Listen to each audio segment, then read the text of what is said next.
नमस्ते, थर्ड आई में आपका स्वागत है। सबसे पहले मैं ये बता दूँ कि मैं कोई साधना या किसी उसके चक्कर में इसको नहीं पहना हूँ गर्मी के दिनों में। मैं कहीं पहाड़ पे आया हुआ हूँ तो इस वजह से इसको पहन लिया। मुझे लगा कि बहुत से लोगों को लगेगा कि मैं लखनऊ में 46-47 डिग्री में बैठ के कोई साधना कर रहा हूँ। साधना ना मुझे आती है ना मैं कर पाता हूँ। खैर जो मुख्य बात ये है कि सरकार बन गई, 72 मंत्रियों ने शपथ ले ली। उस 72 में 60 मंत्री बीजेपी के, 12 मंत्री सहयोगी दलों के और सहयोगी दलों का भी एक अच्छा-सा ये कहने को तो इस समय बीजेपी मतलब जो एनडीए है वो 15 दल के एमपीज़ जीत के आए हैं। लेकिन मैं एक बार फिर से इसलिए कर दूँ कि मुख्य मुद्दे पे आने से पहले क्योंकि ये मेरे हिसाब से प्रीलिम्स है। फाइनल एग्ज़ाम तो अभी आना बाकी है। अ, बीजेपी 240 फिर टीडीपी, जनता दल यू शिवसेना शिंदे और एलजेपी। एल मतलब ये 5 से लेके 240 की रेंज में ये 5 दल हैं। 2-2 दल वाले हैं जनता दल एस सेक्युलर मतलब कर्नाटका वाला, जनसेना पार्टी पवन जी वाली आंध्र प्रदेश और आरएलडी ये 2-2 सीटों वाली है। तो 5-3 8 पार्टी हो गई और 7 पार्टी ऐसी हैं जिनके एक-एक एमपी हैं। उसमें एजेएसयू है ऑल झारखंड स्टूडेंट यूनियन है, एनसीपी है अजीत पवार वाली, यूपीपीएल है असम की, सिक्किम की सिक्किम क्रांतिकारी वो जो भी एसकेएस है और आसाम गण परिषद है। ये एक-एक सीट वाले हैं। इनका कोई मंत्री भी नहीं। लेकिन अपना दल और हमको एक-एक होने के बाद भी उनको मंत्री पद दिया गया है। कल के मंत्री पद में जो सबसे भारी भरकम है, वो उत्तर प्रदेश 11 मंत्री बनाए गए हैं। अ, उसको 11 का मैं इसलिए बोल रहा हूँ कि वैसे आपको 10 दिखेंगे लेकिन मोदी जी भी तो उत्तर प्रदेश से ही हैं, तो उनको कई लोग गिनते नहीं हैं, क्योंकि वो मेरे ख्याल में वो बायोलॉजिकल नहीं है इसलिए उनको नहीं गिना जाता है। सब लोग 71 या मोदी जी की आप गिनती देखिएगा तो कहीं नहीं होती, लेकिन मोदी जी भी मंत्री तो हैं ही। अब इसके बाद तो भाई मोदी जी की सरकार बन गई है, मोदी जी अपनी सरकार चलाएँगे, कितनी अच्छी या कितनी खराब चलाएँगे ये तो 5-6 महीने बाद प पता लगेगा। अ, जो गठबंधन धर्म का कितना निर्वाह करेंगे वो भी कुछ दिनों बाद पता चलेगा। ये देखने वाली बात होगी कि तेलुगु देशम और जनता दल यूनाइटेड ये अगर अपना स्पीकर नहीं रखते हैं तो ये कितना टूटेंगे इसको मैटर ऑफ टाइम है। ये बिल्कुल सर्वमान्य है, सब लोग मानते हैं कि ये दोनों पार्टी टूटेंगी। अब टूट के में 2 महीना लगता है कि 6 महीना लगता है कि साल भर लगता है, ये देखने वाली बात है। मेरे हिसाब से जो अब सबसे इम्पोर्टेंट और जो सबसे जो अब नेक्स्ट राउंड होने जा रहा है उससे उसको मैं पहले उसका बैकग्राउंड दे दूं और फिर क्या है। अब विधानसभा के चुनाव हैं। अगर आप ओवरऑल देखिए भारत के नक्शे को तो जो देश के जो सबसे बड़े 5 राज्य हैं सीट के हिसाब से उत्तर प्रदेश 80, महाराष्ट्र 48, वेस्ट बंगाल 42, बिहार 40 और तमिलनाडु 39। ये कुल मिलके 249 सीट्स होते हैं। करीब-करीब आधी सीट यहां से आ जाती है इन 5 राज्यों में। अब इन 5 राज्यों में जब 2024 के इलेक्शन से पहले या 2019 के इलेक्शन के हिसाब से बीजेपी के पास यूपी में 80 में 64, महाराष्ट्र में 48 में 42, वेस्ट बंगाल में 42 में 18, बिहार में 40 में 39 और तमिलनाडु में एनडीए की मैं बात कर लूं तो एक ही आईडीएमके का था, बीजेपी ने तो 40 में 1। तो कुल 249 में 249 में 164 बीजेपी के पास थे। इस समय जब इलेक्शन हो गया है, तो बीजेपी कहाँ खड़ी हुई है? बीजेपी यूपी में 64 से गिर के मैं जब बीजेपी बोलता हूँ तो मैं बार-बार अपने दर्शकों को याद दिलाऊँ मैं एनडीए का मेरा मतलब होता है, तात्पर्य एनडीए ही रहता है। तो एनडीए 64 से गिर के 36 आ गई। महाराष्ट्र में 42 42 से गिर के 17 आ गई। वेस्ट बंगाल में 18 से गिर के 9 आ गई। बिहार में 39 से गिर के 30 आ गई। कुल 92 71 सीटों का नुकसान हुआ है इस 249 में। और वैसे तमिलनाडु में भी 1 सीट का नुकसान हुआ एआईएडीएमके का। तो जिस जिस बात को जो मैं ये रेखांकित करना आपके साथ चाह रहा था, वो ये है कि अब ये विधानसभा के चुनाव बीजेपी की दृष्टि से इम्पोर्टेंट हो गए हैं। इस साल मतलब 2024 में 3 जगह के विधानसभा चुनाव होने जा रहे हैं। हरियाणा 90 सीट वाला 90 सीट वाली विधानसभा, जहां से 10 लोकसभा के सांसद आते हैं। 5-5 का इस समय स्कोर है, 5 बीजेपी, 5 कांग्रेस। झारखंड 81 लोगों की विधानसभा है। सांसद की दृष्टि से अगर आज आप देखिए कि किसके कितने सांसद कहाँ पे क्या, तो वहां पे बीजेपी ने मतलब ये मानने वाली बात है कि बीजेपी ने वहां अच्छा किया है, लेकिन फिर भी 9 सीटें एनडीए की और 5 सीटें इंडिया गठबंधन की। तो ये हो गया वहां। अब महाराष्ट्र आई। महाराष्ट्र में कुल 48 सीट्स। वहां पे सीधे सीधे जो बोला जा रहा है वो 30 सीटें तो इंडिया गठबंधन की हैं, प्लस एक सीट जो जो कांग्रेस का ही एक रिबेल लड़ा था, जो अब आके ऑलरेडी कांग्रेस के साथ ही है, खड़गे जी से मिले, उनके साथ ही घूम रहे हैं। तो 31 सीट और 17 सीटें एनडीए की। ये बैकग्राउंड में इसलिए दे रहा हूं कि अब मुख्य मुद्दे पे आते हैं कि 3 सीटें हैं, 3 राज्य हैं।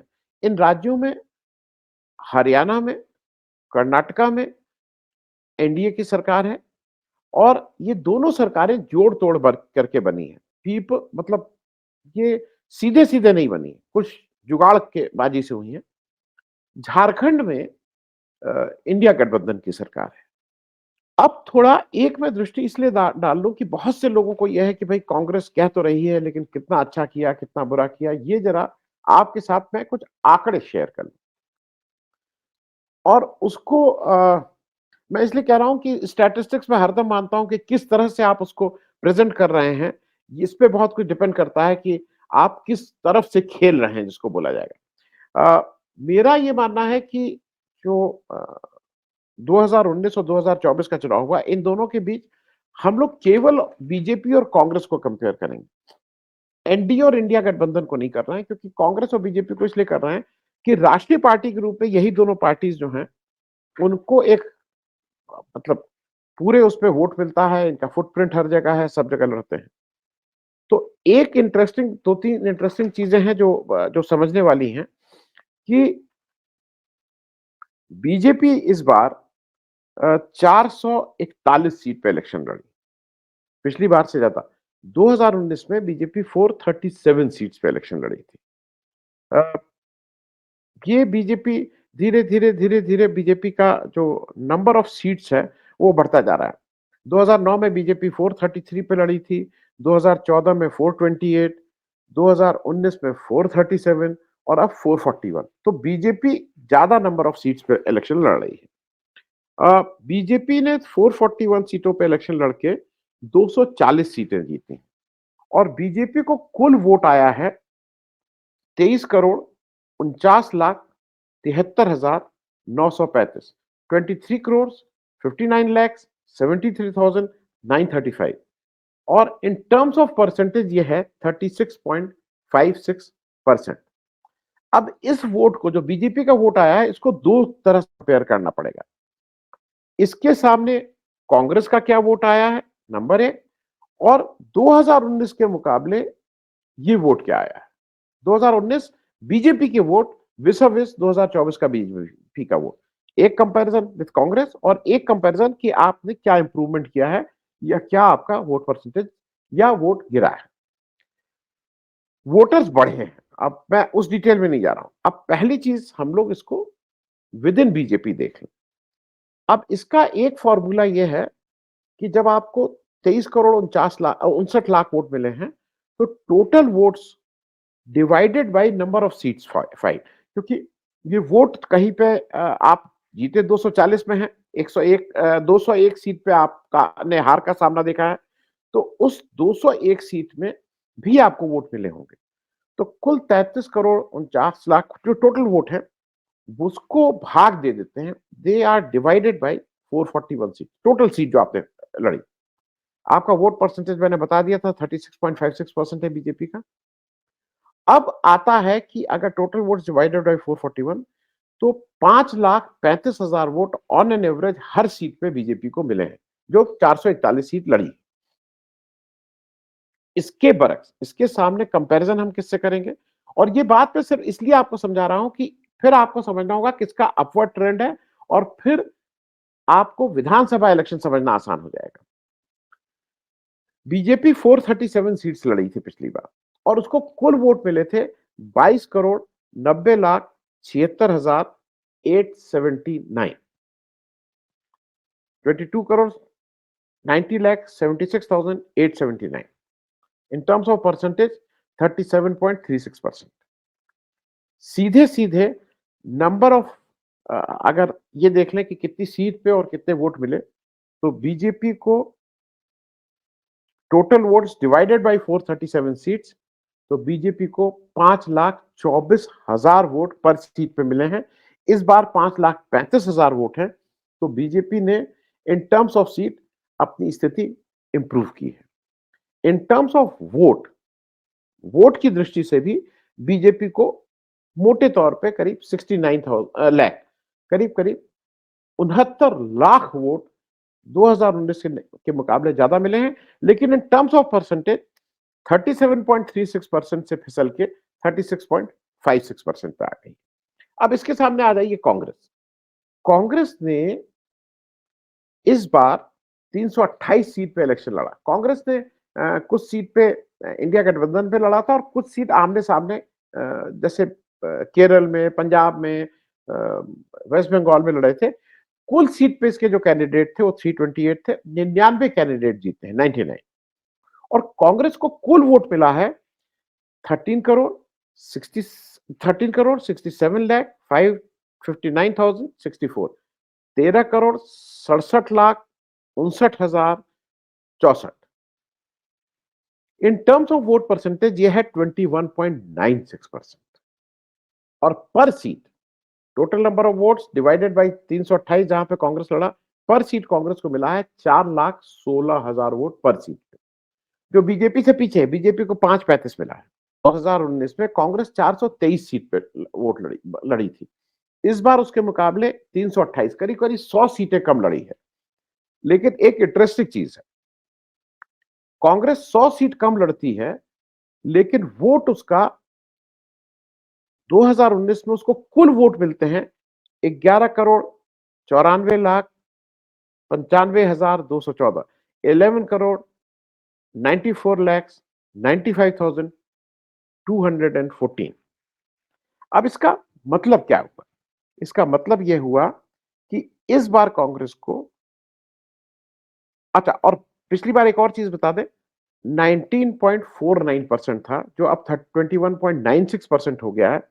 कांग्रेस ने करीब 2.5% वोट की वृद्धि की है। बीजेपी ने in terms of vote 1% vote को खोया है। एक और इंटरेस्टिंग चीज यह है कि कांग्रेस 423 सीट पे लड़ती है तो 11 करोड़ 94 लाख मिलते हैं। 328 सीट पे लड़ती है गठबंधन के साथ तो उसको 13 करोड़ 67 लाख वोट मिलते हैं। पिछले वोट के मुकाबले 1 करोड़ 73 लाख, 1 करोड़ 73 लाख वोट ज्यादा मिलते हैं, जबकि बीजेपी करीब 70 लाख वोट ही आगे बढ़ा पाई थी। ये फिगर्स मैं इसलिए दे रहा हूं कि आपको ये भी समझ में आए कि ओवरऑल कांग्रेस का कितना इंप्रूवमेंट हुआ है। कांग्रेस का पर सीट जो वोट मिले थे 2019 में वो 2.82 लाख थे, मतलब total votes divided by 423, 2 crore 82 lakh. और उसके सामने करीब करीब दुगनी पे बीजेपी थी 5,24,000। ये बात अब मैं बता के अब आपको मेन उस पे आ रहा हूं कि कांग्रेस अब स्विंग पे तो है। और ऐसा भी माना जाता है, एक चीज और कर लीजिए, मैं क्यों बता रहा था, माना यह जाता है कि लोकसभा इलेक्शन में मोदी फैक्टर की वजह से बीजेपी का वोट परसेंटेज बहुत ज्यादा बढ़ता है और विधानसभा में उतना नहीं बढ़ता है। तो अब सबसे मुश्किल जो परीक्षा थी कांग्रेस की वो उसने पास कर ली है।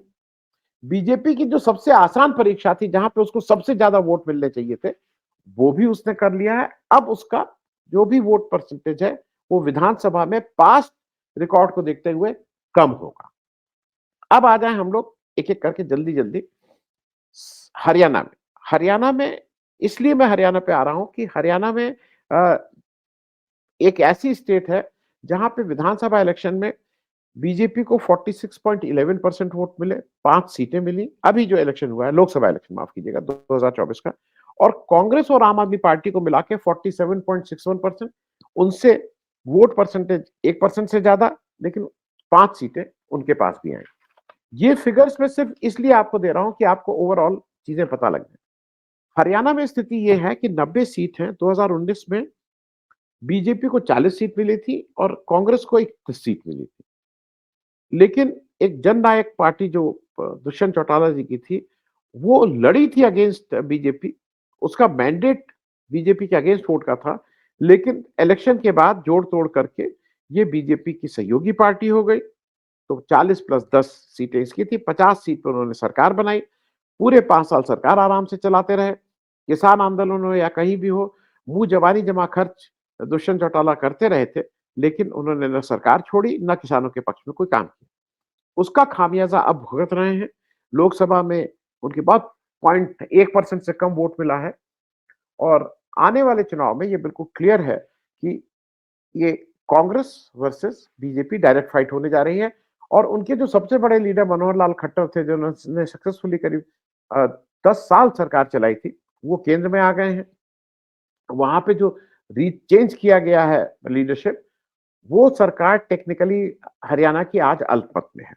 तो मेरा कहना ये है कि अ, लोकसभा में भी कांग्रेस के अरे इंडिया का वोट ज्यादा, एनडीए का वोट कम। ये सारी चीजें देखते हुए ये लगता है और ये उसका बेस्ट परफॉर्मेंस है।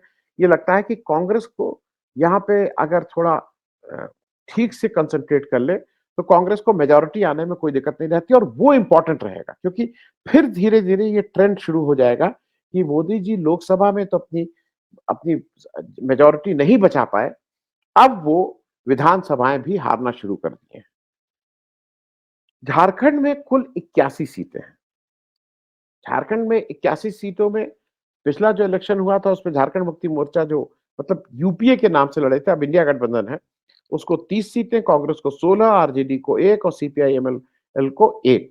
कुल 48 सीट्स, कोई दिक्कत नहीं हुई थी, सरकार बना ली थी और सरकार चला रहे हैं।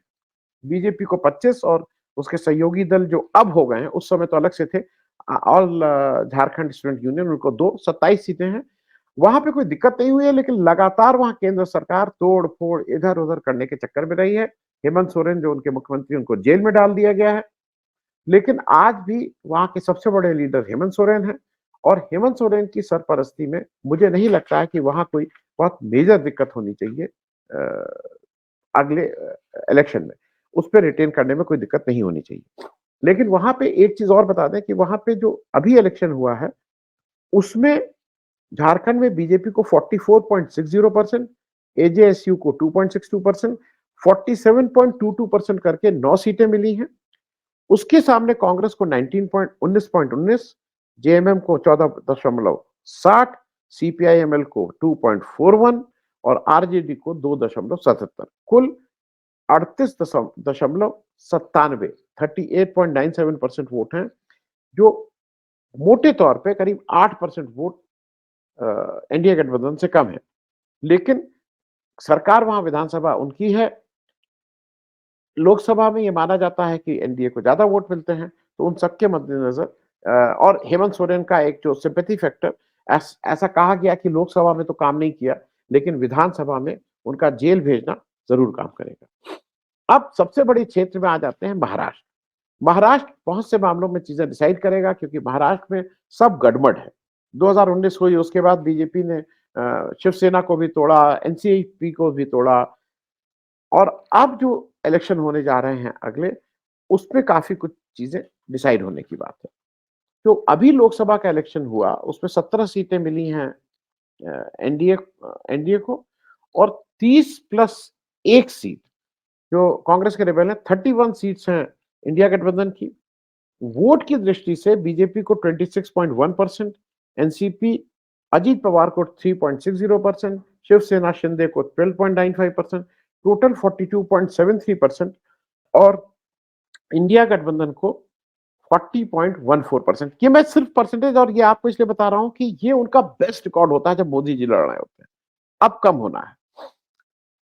अब ये देखने वाला है कि उद्धव ठाकरे की जो जो वहां की लीडरशिप है, वो ठीक से स्टैब्लिश है, उसमें कहीं कोई इफ एंड बट नहीं है।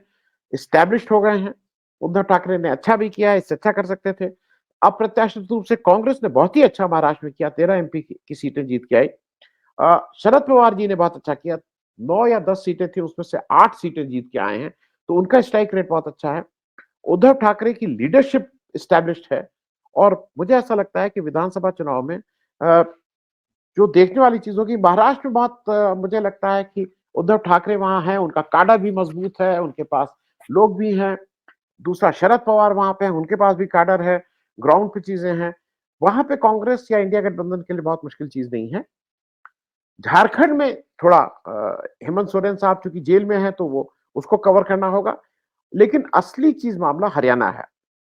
इन तीनों जगहों पे कांग्रेस अपनी अपनी सरकार बचाने के लिए झारखंड में इलेक्शन लड़ेगी और महाराष्ट्र और हरियाणा में जो जिस तरह से बीजेपी ने तोड़-फोड़ करके या इधर-उधर दबाव बना के सरकार बनाई थी, उसको फिर से 5 साल बाद वहाँ के लोगों को मौका मिल रहा है कि वो फिर से वापस अ, बीजेपी के विपक्ष में वोट दें और ऐसा कोई कारण नहीं लग रहा। अब ये अगर 3 स्टेट बिल्कुल ठीक से इंडिया गठबंधन जीत जाता है, तो उसके बाद मेरे ख्याल में मोदी जी की केवल लोकसभा नहीं, मोदी जी की अपनी पार्टी में थोड़ा चलाना मुश्किल पार्टी हो जाएगा क्योंकि फिर मोदी जी की लीडरशिप का क्वेश्चन इस समय भी कर रहे हैं। मोदी जी ज़्यादा विनम्र दिखाई दे रहे हैं, मोदी जी सबको उठ-उठ के नमस्ते कर रहे हैं, मोदी जी दौड़-दौड़ के सब जगह जा रहे हैं। लेकिन ये जो जो मतलब मैं इसलिए कहता हूँ ना कि अगर आप आर्टिफिशियल हैं, अगर आप एक्टिंग कर रहे हैं, तो हरदम एक्टिंग नहीं कर सकते। आप हरियाणा तक एक्टिंग करेंगे, लेकिन हरियाणा में अगर रिजल्ट ठीक नहीं आते हैं, तो देखते हैं एनडीए क्या करता है। मेरा मेरा पूरा मानना है कि हरियाणा, महाराष्ट्र और झारखंड के रिजल्ट के बाद बीजेपी में एक बड़ी टूट होने से की पूरी संभावना है क्योंकि ये तीनों स्टेट अगर कुछ खास अ, मतलब उनको गिफ्ट नहीं करता है इंडिया गठबंधन, तो इंडिया गठबंधन को ये तीनों स्टेट जीतने में कोई दिक्कत नहीं होनी चाहिए। Thank you so much. धन्यवाद।